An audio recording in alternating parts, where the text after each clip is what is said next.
વલણ ગ્રામ પંચાયત કચેરીની એમ.આઈ. પટેલે શુભેચ્છા મુલાકાત લીધી.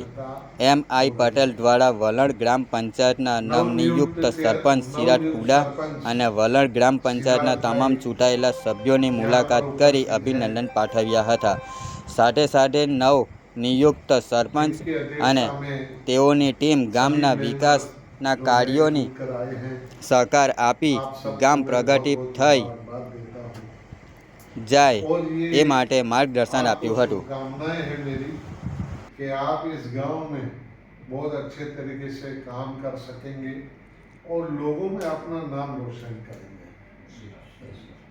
इस देश में गांव-गांव तक सत्ता में भागीदारी पहुंचे, ये सपना स्वर्गीय राजीव गांधी का था और स्वर्गीय राजीव गांधी ने इस देश के संविधान का संशोधन किया और उस संशोधन में पंचायती राज का एक कानून बनाया और ये संविधान संशोधन इन्हीं की सरकार में, राजीव गांधी की सरकार में बनकर रेडी हुआ, फिर ये लागू हो गया।